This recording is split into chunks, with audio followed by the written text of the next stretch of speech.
The Australian government is conducting a postal vote on the issue of same-sex marriage. The following is an interview with former Prime Minister Tony Abbott and Alan Jones. And I thought it was interesting to hear both sides. Alan Jones is a yes voter for same-sex marriage.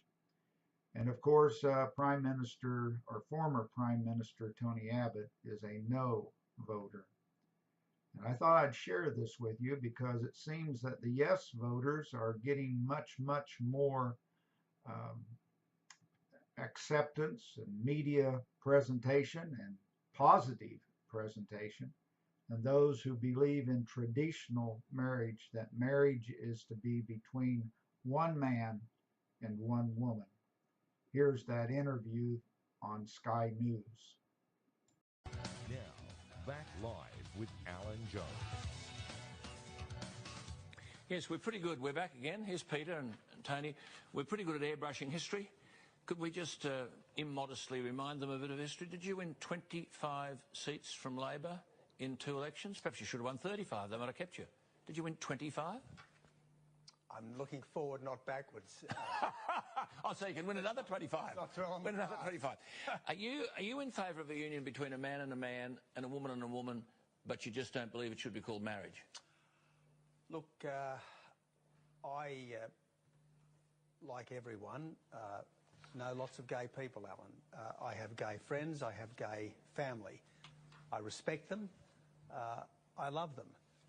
But I do not want to surrender a concept of marriage which has been with us since time immemorial, and that is a sacrificial concept, if you like, of marriage being between a man and a woman, one man and one woman, preferably for life and usually devoted to children. Now, I don't believe that we should junk this just because a bunch of activists suddenly say we have to. Do you think it's possible, is it possible, I mean, you're a former leader, there's no leadership in this at all.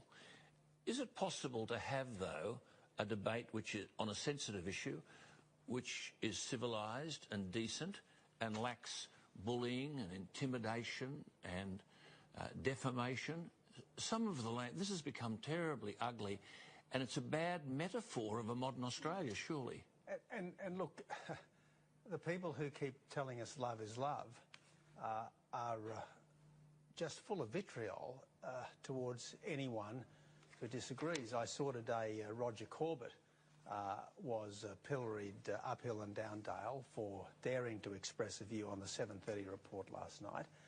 The activists went to town against Woolworths, his former company, and of course Woolworths rolled over today in the face of this kind of campaigning and said, of course we support same-sex marriage. Well, if the conduct of this debate by those that want change is any indication of the brave new world that they want to create, I think all of us should be very worried, and that alone should be reason enough to vote no. Well, I support same-sex marriage, but I support the proposal that you were arguing, correct me if I'm wrong, as Prime Minister. What I believe you were going to do was to take this matter to a plebiscite, but before you did that, you would have, from all parties, including the Yes Party, draft appropriate legislation to be approved by the Parliament which would protect religious freedoms, personal freedoms, freedoms of speech, freedom of parents and so on.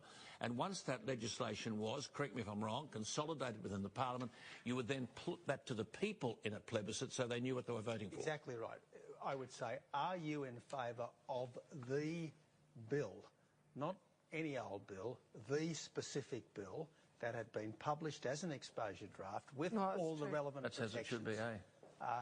Are you in favour of the bill for same-sex marriage? So people would know exactly what they were getting. And what protections they have. And the problem is we don't know what we might be getting. Yes, the Prime Minister says we will protect freedom of religion, but with respect, no minister in the government can say this because the government has abdicated responsibility to a group of private members. This will not be a government bill. It will be a private member's bill that the government, by definition, doesn't control.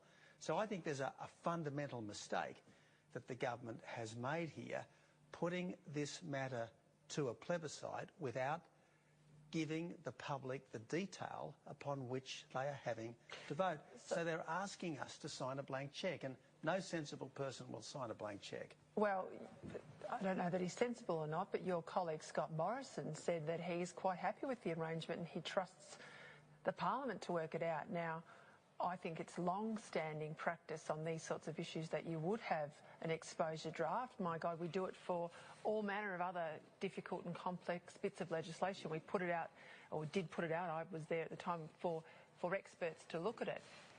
If we've been talking about the lack of detail of the religious protections and liberty, if there's nothing there that people can point to and look at to be sure that these things will be protected, you will inevitably end up with some people saying, whilst I'm sympathetic to gay marriage, I'm going to vote no because I'm worried about these things. So if we've talked about this for 2 weeks, you would think that the yes case would then be quick to put the bill out, to cut off this sort of circular argument and to demonstrate their bona fides.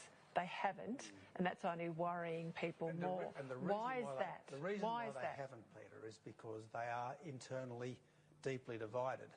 There are, if you like, the more conservative supporters of same-sex marriage who are keen to see quite extensive protections built in. Correct. And there are the more radical supporters of same-sex marriage who want to see sweeping change in our society. These are the people who at the rallies on the weekend were marching with the placards of vote yes to same-sex marriage and safe schools. There is a much wider agenda here. So, but you've got so many people are pushing. You've got Dreyfus saying that if he became Attorney General, and I'm just reading it here, those people who were advocates of same-sex marriage would be empowered to take legal action under 18C style laws if they felt offended or insulted by those who publicly defended the traditional definition of marriage. And this is the thing. Where the hell are we heading? The anti-discrimination apparatus will be used against people who support the traditional... Well, you've said we should abolish the Human Rights Commission, haven't you? Well, because what real human right has the Human Rights Commission actually supported?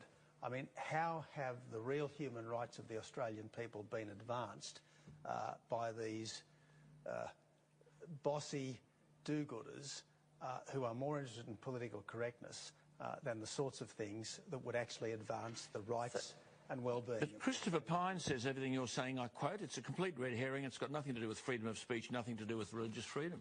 Christopher Pyne. But you cannot make a change of this magnitude. You cannot redefine something as fundamental as the family and think that there are no flow-on consequences. I mean, the point of marriage is that it gives us families, families give us communities, communities give us our country.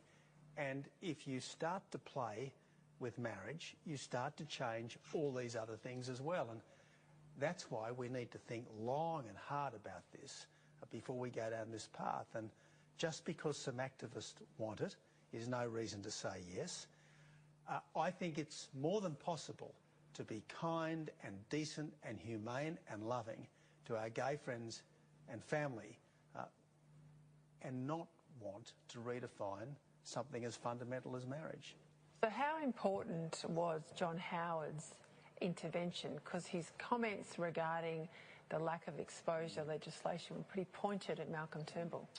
Look, it was a very significant intervention, first because of the merited respect that John Howard has, a wonderful, wonderful human being and an absolutely outstanding Prime Minister. So a very, very widely respected figure who doesn't normally intervene as sharply as he did, but to have John Howard say, look, the government really hasn't thought this through, was a remarkably significant intervention. Well, look, I just think here, we run out of time, but I would just say one thing.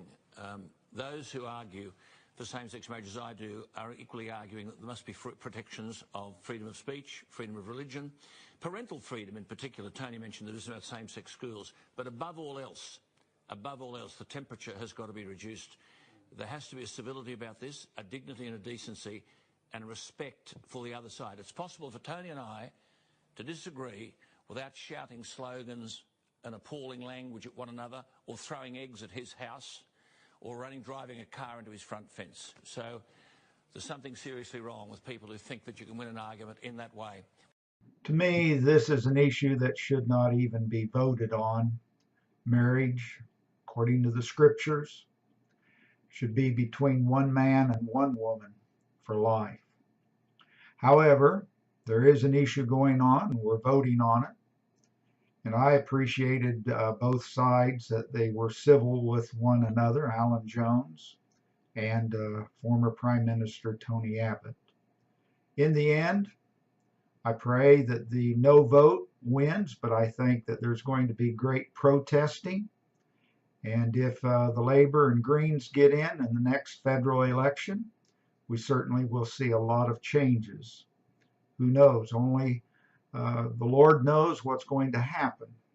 But I pray that if you watch this, and if you have any sense about what is going on, that your vote, if you have not already sent it in, will be a no vote. Thank you for watching.